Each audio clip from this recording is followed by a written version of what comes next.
अज़ीम वबल्लगना रसूलुहुन नबियुल अमीनुल मतीनुल मुख्तारुल करीम व नहनु अला ज़ालिका मिनश शाहिदीन वश्शाकिरीन वल्हम्दुलिल्लाहि रब्बिल आलमीन। बारगाह रिसालत में आप सल्लल्लाहु तआला अलैहि वसल्लम में एक बार दुरूद पाक का हदिया पेश करें। अल्लाहुम्मा सल्लि अला सय्यिदिना व मौलाना मुहम्मदिन मअदनिल जूदि वल करम व आलिहि व अस्हाबिहिल किराम व इब्निहिल करीम व बारिक व सल्लिम सलातन दाइमतन सरमदन अबदा।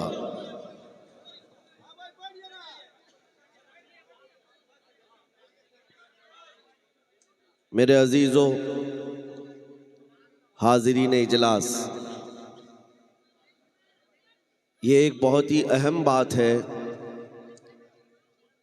कि आपके दरमियान आने से कबल कलकत्ता में ठंडियों का मौसम चल रहा है, बल्कि सारी जगह पर ठंडियां आ चुकी, लेकिन जैसे ही जलसे में एंटर हुए लगता है बहुत गर्मियों का मौसम है। बाहर का टेम्परेचर अलग है, अंदर का टेम्परेचर अलग है। तो इसीलिए मैं कहता हूँ बाहर का टेम्परेचर देख करके कोई हमें हल्का भी ना समझ ले। ईमान वालों का जो अंदर का टेम्परेचर होता है वो 100 डिग्री से ज़्यादा का होता है। ये अभी बाहर कोई जा कर के देख कर के आए, सख्त ठंडियाँ होंगी और हवाएं भी चल रही हैं, लेकिन जलसे में लोगों को गर्मी इतनी हो रही है कि फ़ैन की ज़रूरत महसूस हो रही है। बस इसी को बरकरार रखो, बाहर जैसी भी ठंडी हो अंदर गर्मी बाकी रहना चाहिए। और ये गर्मी ऐसी है जिसको इकबाल ने कहा है, इकबाल ने कहा था इसी गर्मी से दुनिया खौफ ज़दा है, ये फाका कश मौत से डरता नहीं ज़रा, रूह मोहम्मदी इसके बदन से निकाल दो। अंग्रेज़ ये कहा करते थे, इनके अंदर जो रूह मोहम्मदी है, इश्क़ मुस्तफ़ा है, ये जब तक बाकी रहे इसे 1000 टुकड़ों में बदल दो, फिर से ये जमा हो ही जाता है। अज़ीज़ान गिरामी, हमारी तारीख़ का राज,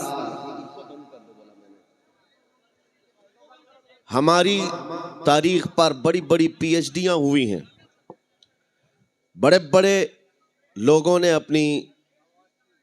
अपने मक़ालात लिखे और तारीख़ लिखी है। एक यहूदी बहुत बड़ा आलिम जिसने डबल PhD किया है, उससे एक मुसलमान की मुलाकात हुई। उसने पूछा किस मसले पर आप PhD कर रहे हैं?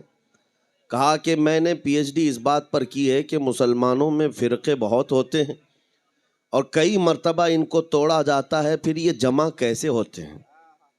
1400 साल में कई चंगेज़ आए, कई हलाकू आए, और हमारी कौम का पूरा इस कदर नुकसान किया कि हमारे सरों से मीनार बना दिए, बगदाद को हमारे खून से लाल कर दिया, लेकिन फिर भी आज ये अपने आबो ताब के साथ चमकते हैं। राज क्या है? तो इस बात पर PhD चल रही थी। तो इस मुसलमान ने पूछा फिर आप किस रिजल्ट पर पहुंचे, नतीजा क्या निकला आपका? उसने कहा मैंने देखा कि कई मर्तबा इन पर हमले हुए, इनको बेघर किया गया, इनको वतन से निकाला गया, इनके माल लूट लिए गए, इनके बच्चों का कत्ल हो गया। बहुत मर्तबा तारीख़ में ऐसा हुआ, लेकिन एक चीज़ है जो इन्हें फिर से जमा करती है, वो नाम मोहम्मद है। मोहम्मद अरबी सल्लल्लाहु तआला अलैहि वसल्लम का नाम, जिसको ये इस कदर हसास अंदाज में लेते हैं कि इनके हज़ारों इख्तिलाफात क्यों ना हों, फिर ये उस गुंबद की छाँव में जमा हो ही जाते हैं। और यही बात अभी अभी अमेरिका के एक बहुत बड़े स्पोर्टमैन जो था, खिलाड़ी था, और वो एथिस्ट था, यानी जिसका कोई धर्म ही नहीं, लेकिन इस्लाम में आया। आने के बाद उसने जो स्टेटमेंट दिया, ये मैं अपनी तरफ से नहीं कह रहा हूँ, मौजूद है इंटरनेट पर। उसने कहा मैंने दुनिया में ये सोचा था कि कोई मज़हब सही नहीं होता, हमको आज़ाद जीना चाहिए, लेकिन मुझे मेरी फिक्र ने यहाँ तक पहुँचाया। मैंने देखा हजारों बुराइयां हैं दुनिया में, तो कुछ तो अच्छा होगा। जब बुराई होती है तो अच्छाई भी होती है।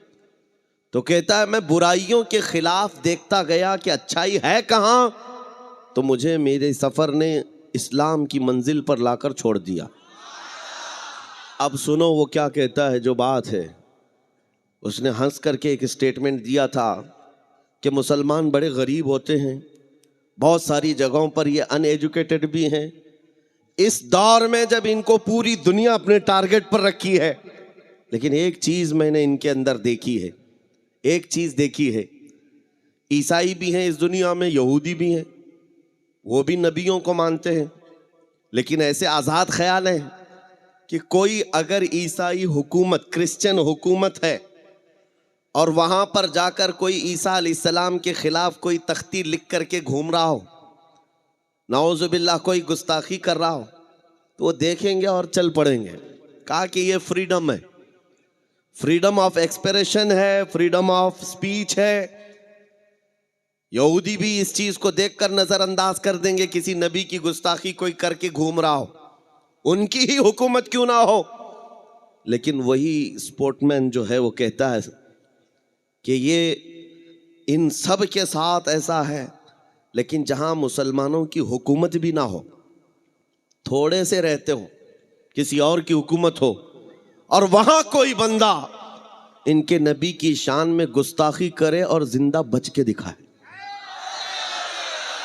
ये मेरी बात नहीं है, ये मशहूर आदमी कह रहा है अमेरिका का, जहां थोड़े से मुसलमान भी रहते हो और फिर इनके नबी पाक की शान में गुस्ताखी करके वो आजाद घूमता हो। ऐसा पॉसिबल नहीं है।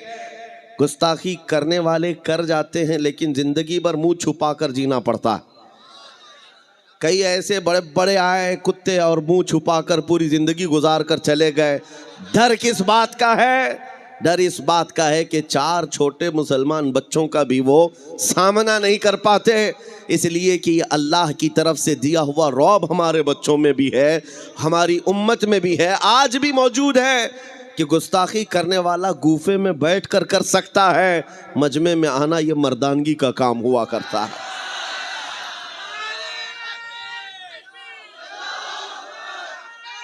सलामत रखे जो सेंसिटिव और जो हसासपन कौम मुस्लिम के अंदर है नबी पाक सल्लल्लाहु अलैहि वसल्लम को लेकर, उस वक्त तक मैं नाउमीद नहीं हूँ, मायूस नहीं हूँ।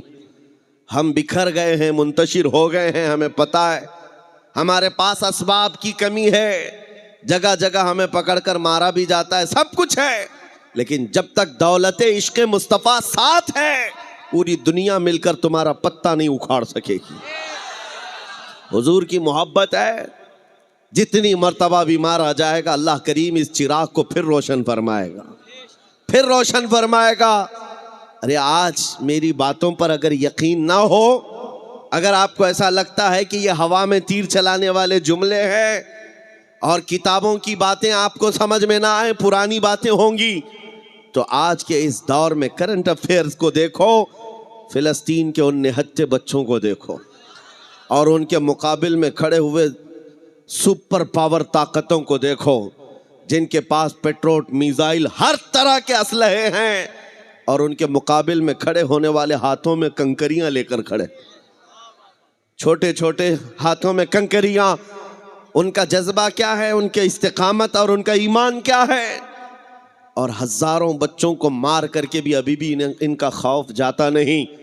एक छोटी सी कौम जिसको तुमने बरसों से पाबंदियां लगा रखी हैं, उनके पास खाना पानी दवाइयां तक नहीं जाती, प्लस उनके ऊपर अटैक पर अटैक किए जाते हैं, फिर भी मैं पूछता हूं, तुम तो पूरी दुनिया की दादागिरी करते हो, तुम्हारे पास सारी ताकतें हैं, मगर इस छोटे खित्ते से डर कर तुम्हें नींद क्यों नहीं आती? डर किस बात का है? यही तो इकबाल ने 100 साल पहले कहा था, कुछ बात तो है कि मिटती नहीं हस्ती हमारी, कुछ बात तो है कि मिटती नहीं हस्ती हमारी। सदियों रहा है दुश्मन दौरे ज़मा हमारा, यूनान और मिस्र और रोमा सब मिट गए जहां से, बाकी मगर है अब तक नामो निशान हमारा। तौहीद की अमानत सीनों में है हमारे, आसा नहीं मिटाना नामो निशा हमारा, आसा नहीं मिटाना नामो निशा हमारा। बातिल से डरने वाले ए आसमां नहीं है हम, 100 बार कर चुका है तू इम्तिहान हमारा। आज के बच्चों के लिए मैं ये खिताब करता हूँ, क्योंकि आप तारीख पढ़ते नहीं हैं। आपके हाथ में इंटरनेट दिया गया, थमा दिया गया है। आपको ऐसा लगता है कि ये सारा इंटरनेट पबजी खेलने के लिए, गेम खेलने के लिए, यूट्यूब, फेसबुक, इंस्टा चलाने के लिए। ज़रा तारीख पढ़ लेना तो फिर तुम भी जवान नज़र आने लग जाओगे। तुम्हें भी ये मालूम होना चाहिए कि हमारे असलाफ कौन थे जिनका नाम लेने से भी आज कतराते हैं दुनिया, और उन्हें इस बात का डर है कि इनके हाथों में वो तारीख आने ना दी जाए कि तुम्हें मोबाइल में 24 घंटे मसरूफ़ करके रखा जाए, ताकि खौफ इस बात का है कहीं ये तारीख पढ़ लिया किसी मोहल्ले से फिर सलाहुद्दीन ना पैदा हो जाए, कहीं से कोई शिहाबुद्दीन ना उठ जाए, कहीं से कोई टीपू सुल्तान ना आ जाए, कहीं से जो इनके दर्द का सबब है औरंगजेब ना आ जाए। ये डर इस बात का सताता है कि ये तारीख ना पढ़े, तारीख ना पढ़े, तुमको नशा में मुलविस करके रखा जाए, तुम इंटरनेट की तबाहियों में अपने आप को बर्बाद करके रखे रहो। अजीज़ान गिरामी, मैं आपसे मुखातिब होकर के एक बात कहना चाहता हूँ, निकल आओ इस बस्ती से, दुनिया अभी भी तुम्हारे इंतज़ार में है। अल्लाह करीम कुरान में फरमाता है, वलिल्लाहिल इज़्ज़तु वली रसूलिही वलिल मुमिनीन, इज़्ज़त तो अल्लाह की है, इज़्ज़त तो रसूल की है, इज़्ज़त तो ईमान वालों के लिए है। और अल्लाह करीम फरमाता है, काना हक्कन अलैना नस्रुल मुमिनीन, हमने अपने ऊपर लाजिम कर लिया है, मदद करेंगे तो ईमान वालों की मदद करेंगे। जब तुम्हारे पास इतनी सारी बातें हैं मौजूद, अल्लाह की मदद आएगी तो फिर डरे सहमे जीने की क्या वजह है? इस तरह की ज़िंदगी गुजारने पर मजबूर होने की क्या वजह है? निकल आओ। और इज़्ज़त जो आज बंदे हैं, आज जो नौजवान मॉडर्निटी में ढूंढ रहे हैं, मॉडर्निज्म में ढूंढ रहे हैं, इनको ऐसा लगता है बॉलीवुड और हॉलीवुड के पीछे भागने पर स्टार बन जाएंगे, खाक स्टार बनेंगे। वहाँ का हाल तो ये है, जवानी ख़त्म हो गई तो रिटायरमेंट मिल गया, और जब चेहरे पर झुर्रियाँ पड़ गई, कमर टेढ़ी हो गई, तो अब वो पर्दे में नाचने वाला नहीं होगा, दुनिया दूसरा हीरो ढूंढ लेती है। वहाँ बुढ़ापा आ गया तो उसे साइड बिठा दिया जाता है, सिर्फ और सिर्फ जवानी का गाजा चमकाता है और जवानी की खूबसूरती को लोग हा हा करते रहते हैं।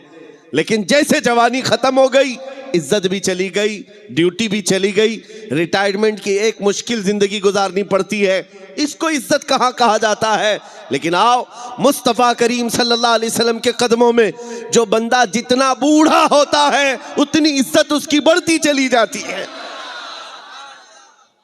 क्या आपने, हो सकता है यहाँ वो आंखें होंगी जो हुजूर ताजुश शरिया को देखी होंगी, आला हज़रत अज़ीमुल बरकत के उस जानशीन को देखी हुई आंखें होंगी, 75 साल की उम्र में जो हुस्न जमाल लेकर के वो बिखेरने अपने मुरीदों के दरमियान आते।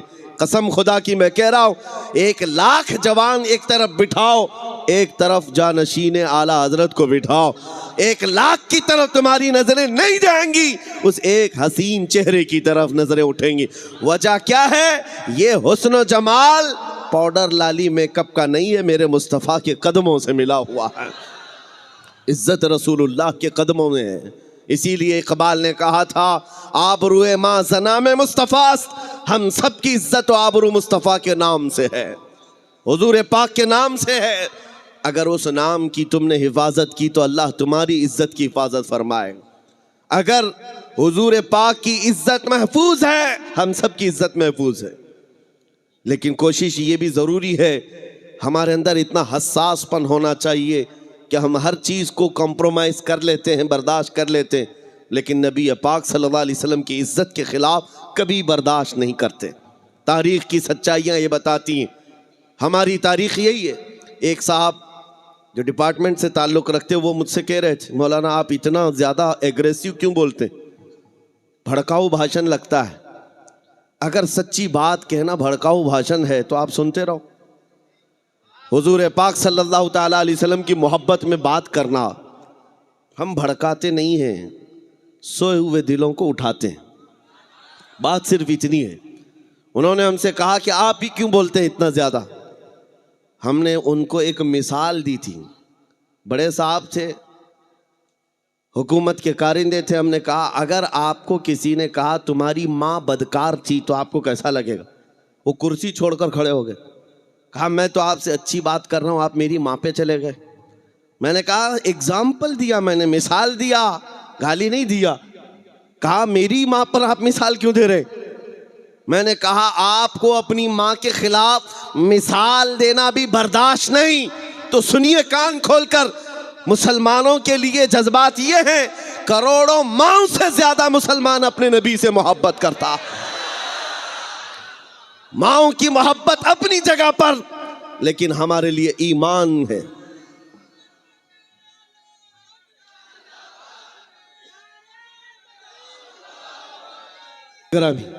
नबी करीम सल्लल्लाहु ताला अलैहि वसल्लम के मकाम और मर्तबा का हाल ये है कि वो जाने ईमान है।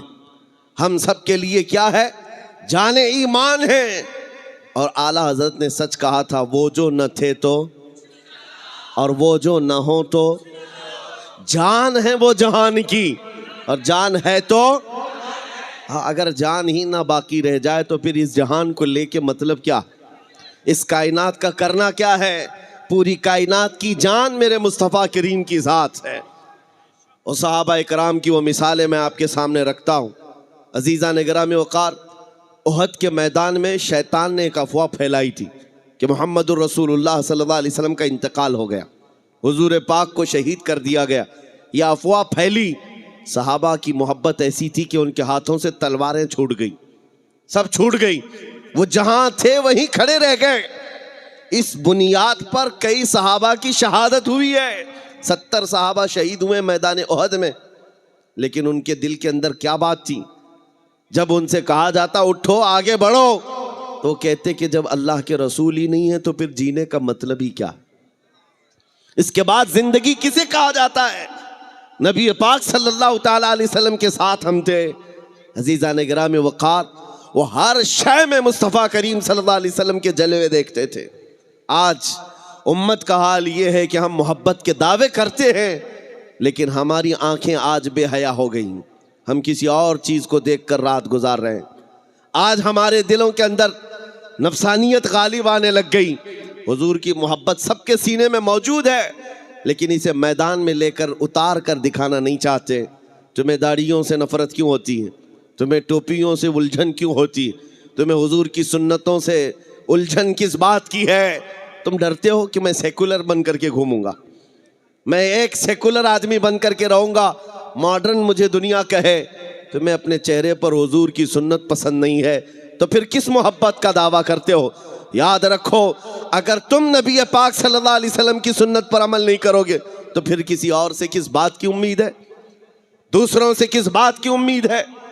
आओ ए नौजवानों, ये अज़्म करके उठो कि इनकलाब आएगा तो हमारे अमल से आएगा इंशाअल्लाह।